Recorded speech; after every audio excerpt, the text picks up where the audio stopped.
Well, every administration has its own paradigm on which it runs.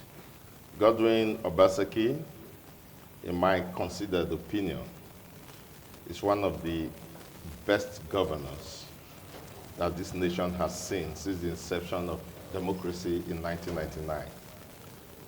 Now, when Obaseki came in as governor, the temper of the state is the kind of temper we have seen in the last few weeks since September 21st announcement of the results.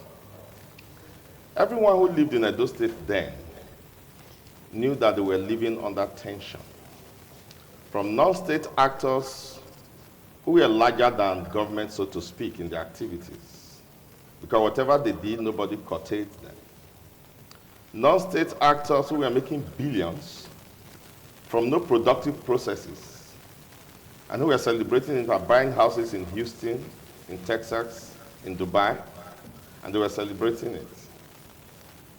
We have it on good authority that these same non-state actors severally had shot even at Government House. So the morale of Edo people, the dignity of Edo people, as represented by their government, was in the doldrums when Obaseki came. The first thing Obaseki did was to make a pronouncement.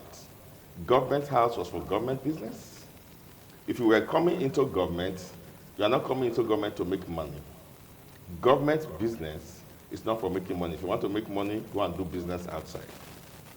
That pronouncement alone, backed by the character of Obaseki in pursuing it in his pattern living, which those who worked under him saw and had to align, changed the face, first of all, of governance, changed the dignity of the Edo man. Before Obaseki came in, the most common reference to Edo State, outside of this state when you went out, was Italo people.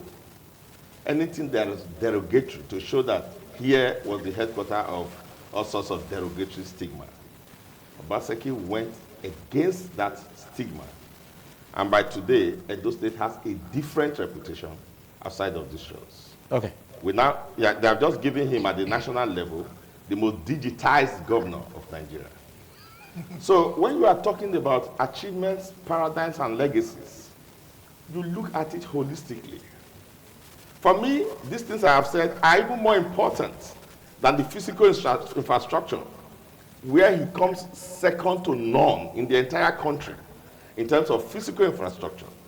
I've not entered the productive economy, which he built, which are legacies that have employed jobs and created economic basis and resources for the next government, where you will generate enough IGR to transform the state if you know how to manage resources. Now, Obaseki dealt with that, and he entered into the civil service reforms. Civil service before Obaseki was the most demoralized, the most demotivated civil workforce you have in Nigeria. And Edo State was being known and called by the name civil service state. And when that civil service situation we had in Edo State is the metaphor, then you know what Edo State was in the ratings of people outside. Okay. But Obaseki came and started a reform. He introduced digital governance, technology. The world is going technology. Yesterday I was watching Elon Musk parading AI that could do anything. Obaseki keyed the civil service, keyed the government house, and keyed Edo State, so to speak, into technology. That is a legacy you can't take away, that has the potential for the multiplier effect that you can't even imagine. When you introduce technology into the way of life of people, he brought technology into education, he brought it into the civil service. He introduced e-governance, so that we now started to run our government by technology. Okay. Our civil servants were introduced into technology and given tabs. Some of them have never handled such tabs for the first time in their lives, not to talk of know how to operate it. 3/4 of our civil servants now are almost tech experts.